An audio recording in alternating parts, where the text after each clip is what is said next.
Hello, everyone, and thank you for joining us. My name is Bennett Tyler with Aberdeen, and it's my pleasure to welcome you to today's webinar, Best-in-Class Connected PLM, Collaborative, Productive, and Transformative.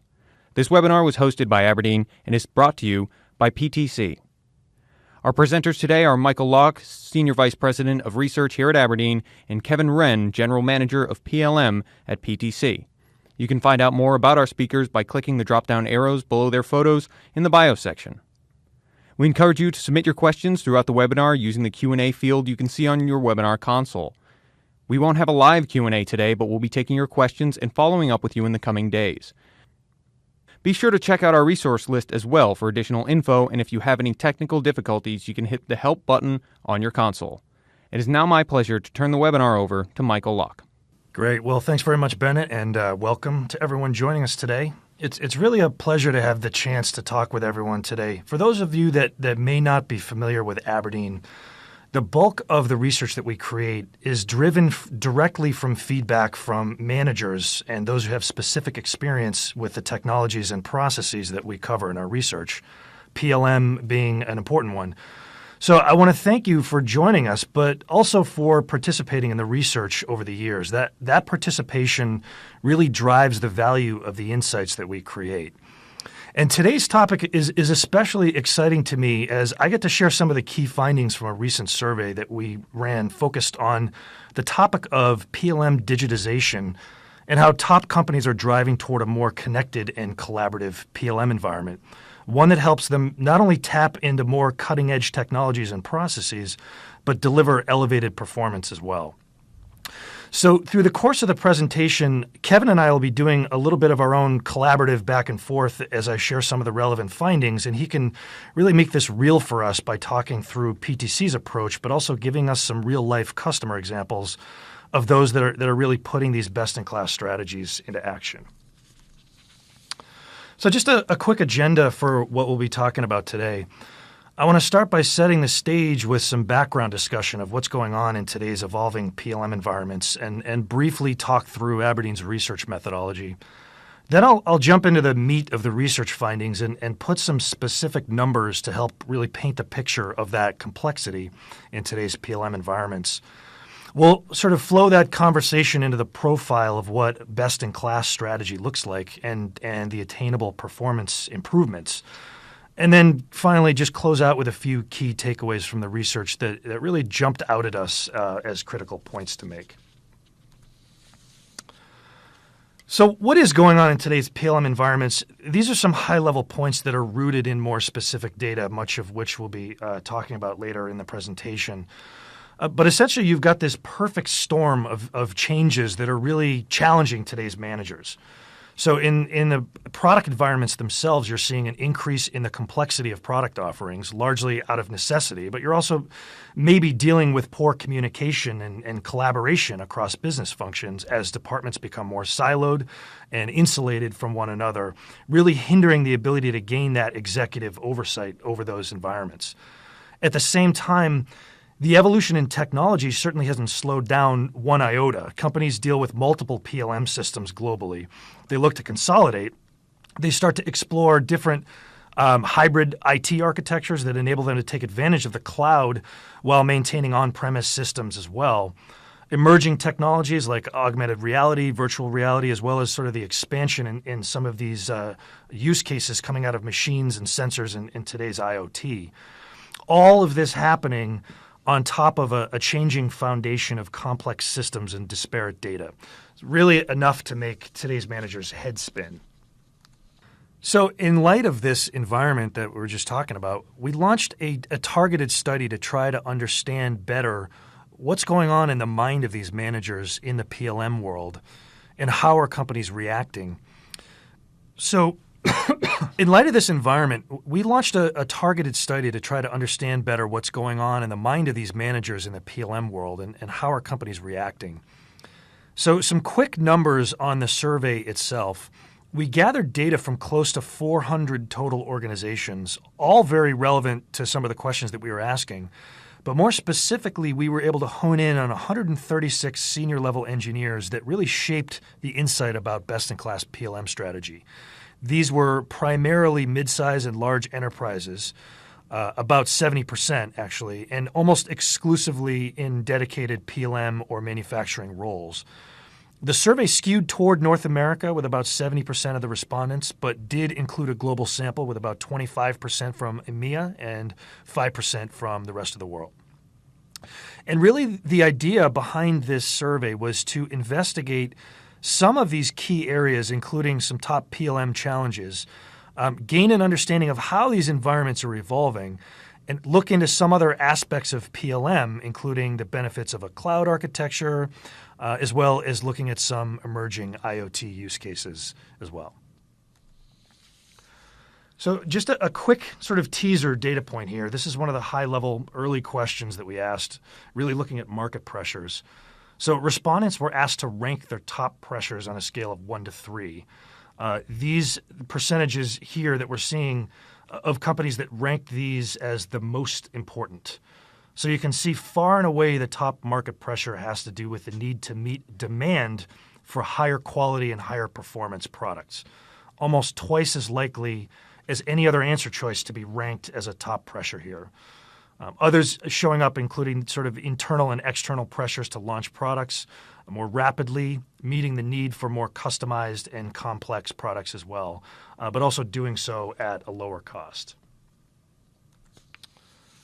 So really briefly here for the next couple of slides, just in order to put the rest of the data into better context, I wanted to talk through Aberdeen's research methodology. So through the surveys that we conduct and the conversations that we have, we're always trying to gain a better understanding of how solutions like PLM are being used in organizations and the value that those tools are delivering. We really do that in two main parts. The first piece of our methodology involves understanding really the manager's mindset. So this PACE framework, pressures, actions, capabilities, and enablers, is designed to really get that manager's view into the enterprise. What are the top pressures that they face? What are the actions that they're taking from a strategic level to address those pressures? What capabilities tactically are they building out to help round out that strategy and execute against it? And then what enablers, what technologies categorically are they putting in place to help them solve these challenges? Sort of a holistic view of how the manager sees and reacts to things in the enterprise. So understanding that manager's view and that mindset, we want to understand how different companies are performing as a result. So that's really the second half of our methodology. We ask them questions in every survey around some key performance metrics. So it could be line item financial metrics, profitability and revenue growth, organizational goals, employee performance, and productivity. We score all of the respondents based on how they answer those questions. In aggregate, the companies that score in the top 20% are what we call the best in class. The ones that score in the middle 50% are what we call the industry average, and the bottom 30% are what we call the laggards. And so really the value of the research is to paint a picture of what a best-in-class strategy looks like and provide a roadmap for companies to try to emulate that strategy. What are the things that they can put in place? What are the technologies that they can implement to drive that performance up and approach that of a best-in-class company? And so we'll be talking about best-in-class connected PLM in a few slides here as well. So let's jump into the data here and look at the world of PLM as it stands today. One of the first questions that we asked was, what are the top challenges of the product development process from your perspective? And you'll notice here that I broke up the respondents into three categories, basically by the number of product launches per year. And this was done simply to show the ubiquity of these challenges, regardless of the company size or the scope of the product environment. So things like product complexity, the disconnected and siloed nature of so many of these environments, the challenge of poor data quality, the frequency of ECOs, the priority shifts a little bit among these groups. But generally speaking, whether you're launching 2 products a year or 15, these challenges are really prevalent. So the notion of complexity is one that reared its head in a number of different ways in this particular study. Product complexity, the complexity and disparity of data in use, but especially system complexity when it comes to the number of PLM tools in use. So among the survey population, about 20% reported having consolidated under a single PLM system globally. But the vast majority of respondents are dealing with significant disparity, with actually over 30% of companies reporting 5 or more PLM systems in use globally. So most companies do recognize this as an issue that needs to be addressed. In a follow-up question, we asked about the intention to consolidate, and over half of the survey population is planning to consolidate into a single PLM system. And just to sort of tease out some of the best-in-class data before we actually get there, the research shows that for top-performing companies, more than 2/3 of them plan to consolidate. So the need and the desire for consolidation is much stronger among best-in-class companies. So continuing with this investigation of consolidation versus not, we split the survey respondents into 2 groups here based on the data that we saw on the previous slide. So companies with that single consolidated PLM system are shown in orange there, and those with 2 or more global systems, for the purposes of this analysis, referred to as disparate PLM users, shown over there in the dark green. One of the interesting findings from this slice of the data related to the use of other non-PLM applications for processes and activities typically falling under PLM. In other words, is that disparity forcing these companies to seek other potentially less efficient avenues for accomplishing PLM activities? And the answer here is a resounding yes. So those with disparate PLM across the board are much more likely to use these other applications and systems like MES or S&OP, master data management, even content management systems to really sort of accomplish some of these product-related tasks. Whereas those with a consolidated PLM environment, much less likely to rely on these other applications. So another important finding of this consolidated versus disparate cut that we did had to do with collaboration. So a highly efficient and collaborative PLM environment is not an easy thing to achieve by any means, and there really are major challenges on that path to collaboration. What the data shows is that those challenges are felt more intensely by those with a disparate PLM environment.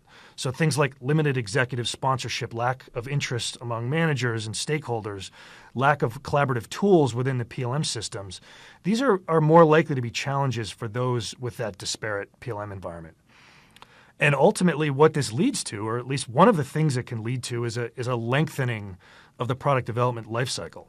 So what the chart on the right is showing is that disparate PLM users are twice as likely to report a product development lifecycle on average of more than 5 years, whereas those with consolidated PLM are similarly twice as likely to have an average lifecycle of less than 1 year.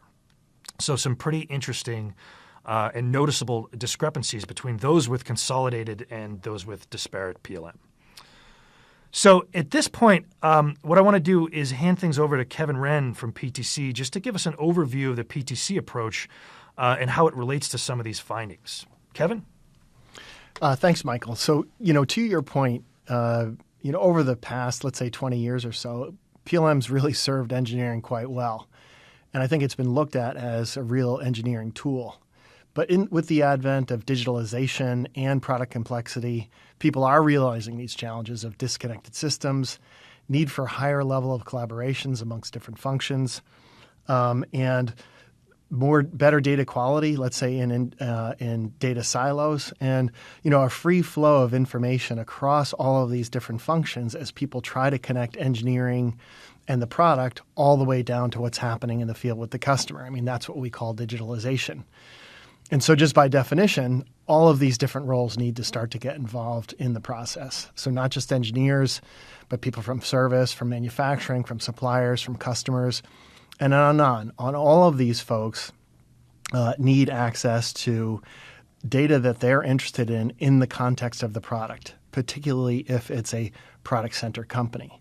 So from our perspective, we feel like the PLM of the future is one that's really centered on enabling this idea of digital thread or digital twin, meaning being able to close the distance between the physical world and the digital world so that customers can have a holistic view and truly be able to manage their product throughout its entire life cycle, not just through the product development process, but through the whole life cycle, even when it's in the customer's hands. And from our perspective, we feel like there's a few key, let's say, principles that need to be in a PLM system for it to become, let's say, strategic PLM for the entire enterprise and not just engineering. And, that's a modern architecture that's able to do things like multi-system orchestration, one that's be able to not only manage the creation of the digital thread in engineering, but be able to create digital continuity from engineering to manufacturing to service through all other kinds of disparate systems and maintain that digital thread so they can truly get this closed loop lifecycle management. And when you think about that kind of breadth of PLM, of course, performance and scale is incredibly important. And then contextual visual engagement by end users. And what I mean by that is if you're an engineer, you're able to look at data in a way that engineers like to look at data, whether it be a bill of materials at the center, a 3D mock-up at the center, or if you are a person from purchasing, that you have a view that makes sense to you, and so you can make decisions faster in the context of the product for your particular role, task, or job. And then finally, as everything is moving to the future, the ability to flexibly deploy this. Either you can deploy it on-premise, you can deploy it in the cloud, you can deploy it in a hybrid environment. And so from our perspective, we see that as the challenge and the opportunity. Let's say PLM is going now across the enterprise because the physical and digital have converged.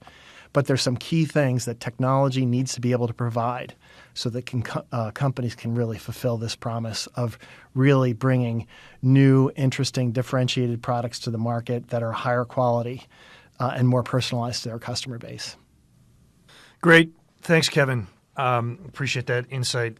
So earlier, looking at some of the higher level sort of environmental challenges going on in PLM today, what I want to do now is take a more focused look at best-in-class companies, what that approach looks like and how they differ from the rest, and ultimately what they're getting for those efforts.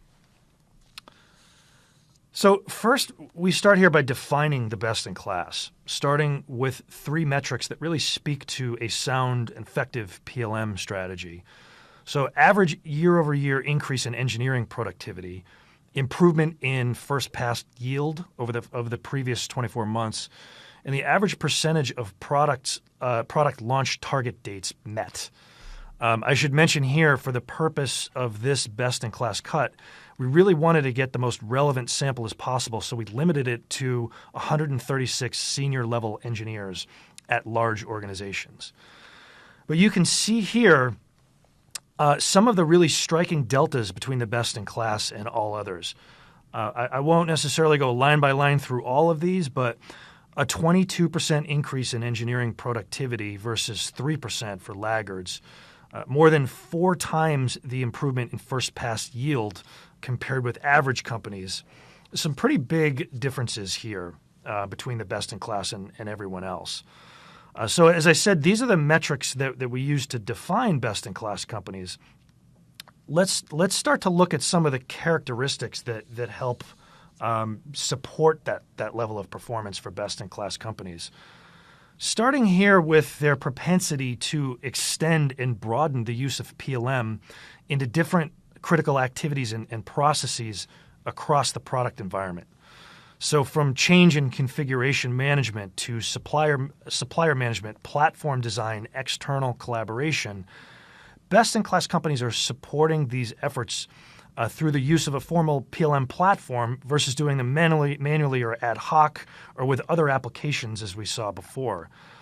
So best-in-class companies more likely to leverage PLM more broadly across the organization here. And actually, I think Kevin has a customer example next that really relates well to some of this best-in-class data here. So the company we're talking about here is iRobot. They happen to be a PTC customer. We're absolutely proud to have them as a customer. We consider them to be a best-in-class customer, and many of you may even own a Roomba yourself and be impressed on how it works. I certainly am. And So iRobot, as background, they have a stated mandate inside their company to run a digitalization project. And that's, of course, to connect all the way out to their products that are in the field so that they can understand how their customers use them, to continually innovate and bring new products to market that meet their customer needs and ultimately help them to be a really successful company. And if you think about the way that they've gone about their digitalization journey, they're starting with consolidated PLM. And what's even more interesting about the path that they've taken is they've taken one that's gotten them to a pretty good place with a pretty broad PLM footprint here. And, the value metrics on the slide really speaks for themselves, so I won't take you through that. But the important point here is they've gone through this in a little bit of a, incremental digitalization journey, I would say. Starting with structuring and engineering bill of materials, ensuring that people can visualize that data and people can get at that data throughout the enterprise. Then they started to get after cost of goods sold by using part classification and parts reuse. And then they started to, let's say, streamline the change process. We talked about one of the challenges earlier is so many changes happen inside of the process, so they're trying to streamline that process, but not, let's say, limit the amount of changes that happen. And then, of course, now they start to think about, their supply chain and moving into their extended enterprise. Point being is that iRobot has taken a very, very deliberate approach to digitalization. For them, they're a product company, so the digital thread starts in engineering, and their first step was to consolidate PLM and put in a pretty broad footprint to help them bring new and innovative products to market. Yeah, that's really great, and a perfect example leading into this one. You talked about iRobot moving toward a consolidated PLM environment, but also being highly collaborative, both internally, but also externally with sort of the extended enterprise, which you mentioned, and that's exactly what we see as characteristic of a best-in-class company. So along those same lines of what these companies do differently in order to help outperform, this concept of collaboration is one that constantly comes up, and an area that we really honed in on in this particular survey. So we asked a question specific to different capabilities that were in place related to collaboration in the PLM environment. So collaboration among internal engineering teams, collaboration cross-functionally between engineering and other departments, and then collaboration externally as well. As Kevin just mentioned, with sort of the extended enterprise, with customers and suppliers in some cases. What we see is that across the board, best-in-class companies are much more likely to have these collaborative capabilities in place. It's really not just a tactic for them. It's much more of a strategic priority that they build into their companies in order to really help drive performance. So this notion of collaboration is really a critical differentiator for best-in-class companies, which I think actually, again, lines up very well with this next customer example here from Kevin. So now we're going to talk about MAN Truck. You may know them. MAN is a leading supplier of commercial vehicles on a global basis and really a large concentration in Europe. They're part of the overall VW group. And an important PTC customer. MAN makes really, really personalized trucks. And so almost every truck that gets ordered is very individual. I think on average per year they produce something like 1.7 identical trucks in any one year. So you can imagine diversity at scale is a really, really big problem for MAN. And so for us, this is a bit of a multi-step journey with MAN. The first one is they wanted to consolidate it on a PLM system that was Windchill. However, they had previous PLM systems already kind of in work and a broad organization that was making use of those legacy systems. So the first part of their digitalization transformation was to consolidate into Windchill. But during that consolidation, they wanted to continue to have access to their legacy PLM systems through the same user interface. So to tackle that challenge, they use ThingWorx Navigate, which is a PTC product based on ThingWorx that enables them to do a bit of multi-system orchestration. That is, in this case, access data from Windchill and data from legacy systems in context so they could continue engineering operations while they were going through their transition to Windchill. And so for them, it was an interesting, let's say, inside of product development use case where they had people needing to access multiple sources of data to make good decisions in engineering so they could make better decisions and better products. And what that really got them onto was, ThingWorx is a bit of a multi-system orchestration engine, and now they're looking to take that to the next level where from product development, they'll start to access other systems inside of the MAN IT environment to bring data in from, let's say, S.V.P. And other systems inside of the environment so engineers and people who are outside of engineering can make better decisions for their particular role. And then the next step for them is really to think about this idea of digital twin, meaning connecting all the way out to trucks that are in the field. And in fact, we've done a couple of interesting proofs of concept with them with trucks that are under test where we had live data coming back directly into engineering from trucks that were operating on a test track in Germany. And so it's another interesting, let's say, transformation journey by a large company with very, very complex products. And they have a stepwise approach to getting themselves to this place where they can converge the physical and digital. And from a product development standpoint, using enterprise PLM as a bit of hub for accomplishing that. Great. So another perfect lead-in. So this concept of merging the physical and the digital. Among some of the other topics that the survey we launched touched on was the concept of leveraging use cases from the Internet of Things, such as real-time asset monitoring, connected operational intelligence, predictive modeling, immersive product demonstrations. And several other things that Kevin had alluded to or discussed with the MAN example. Best-in-class companies more likely to report that they're able to take advantage of some of these cutting-edge IoT use cases. I think the point to emphasize here is that best-in-class maturity from the collaboration that we talked about to the broader and more efficient use of their PLM platforms to consolidation of PLM. These best-in-class characteristics really play a big role in helping these top companies exploit the potential of the IoT and some other emerging technologies, which I think actually sets us up really well for the discussion of Polaris here on the next slide, Kevin. So yeah, let's talk about Polaris. So we've recently partnered with Polaris to build out a true vision for their end-to-end PLM offering.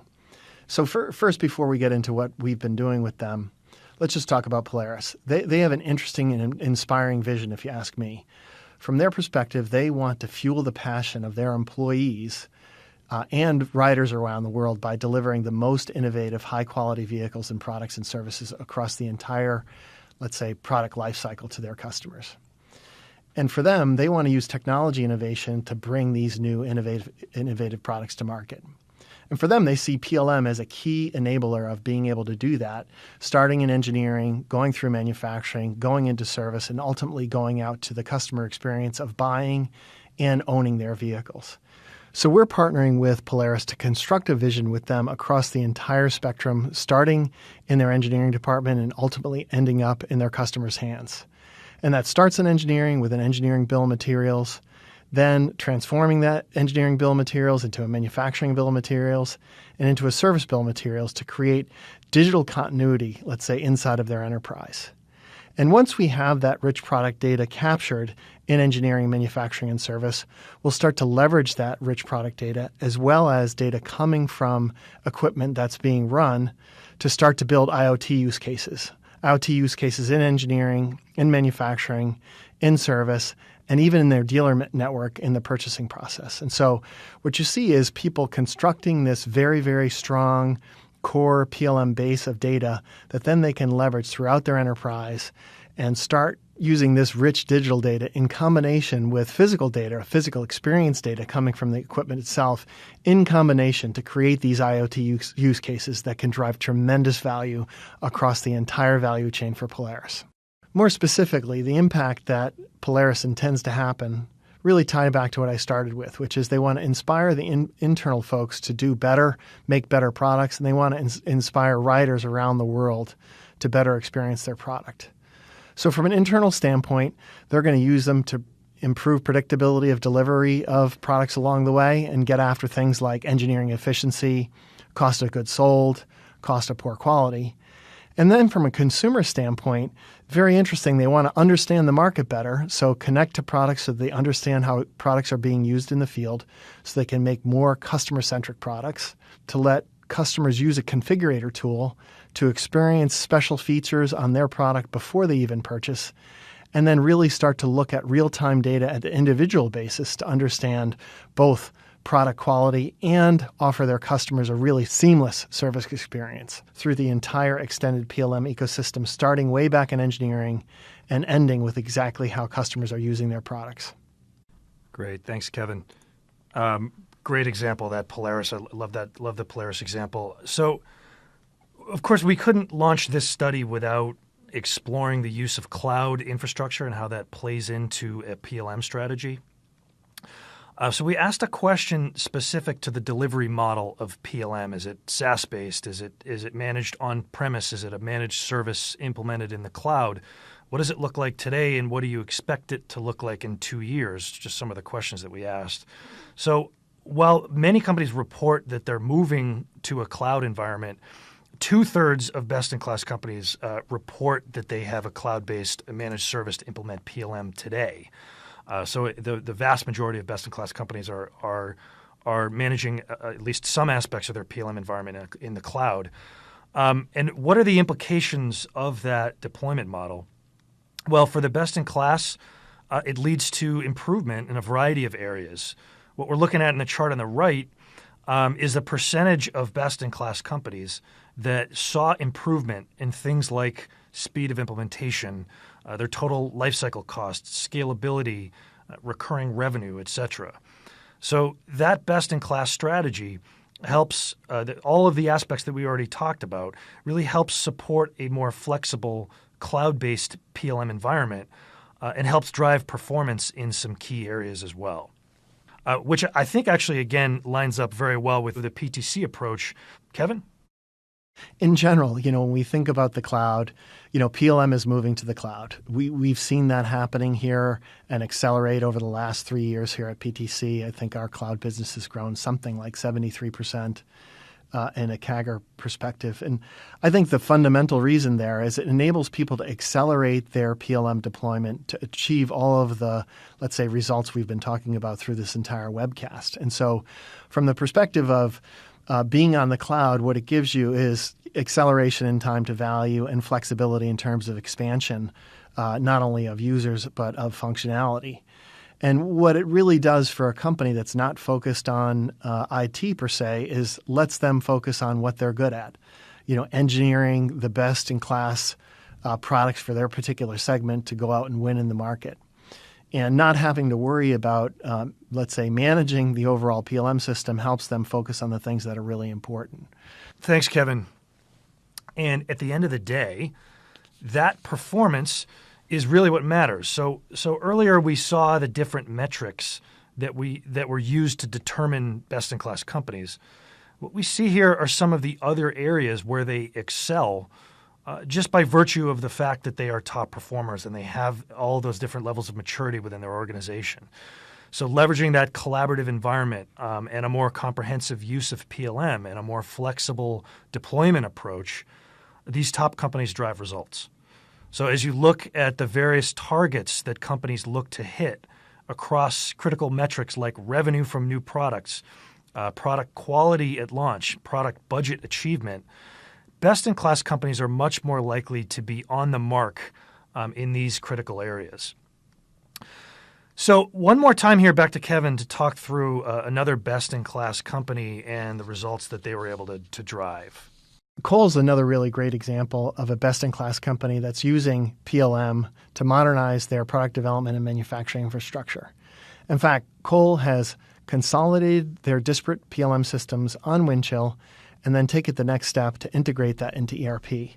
And that's driven lots and lots of efficiency, some of that shown here. Specifically, a 73% drop in engineering changes from engineering into manufacturing. That's really taking that throughput from months to days. This kind of efficiency has enabled them to be much more collaborative internally and achieve much more efficiency from engineering into manufacturing, ultimately deliver better decisions and better products across the entire enterprise. Again, another example of a best-in-class company using PLM to modernize the way that they create and deliver products. Great. Well, thanks, Kevin. Appreciate that insight and all the real-world examples. For my part, I'd like to just close out here with a few recommendations that are really driven from the key findings in this study that we launched.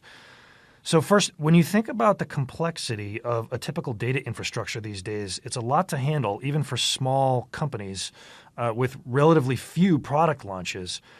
The top companies, the best in class, are able to use PLM as a central system of record to bring continuity across multiple other systems and drive toward greater digitization of their product environments. So when we say get your digital house in order, it's about building an organized foundation of data like a best-in-class company, really to help drive efficiencies in things like engineering productivity and cost reduction as well that we saw from the best-in-class. So secondly, we talk about collaboration as a strategic priority here. As I mentioned a couple of times, this really was a defining characteristic for best-in-class companies.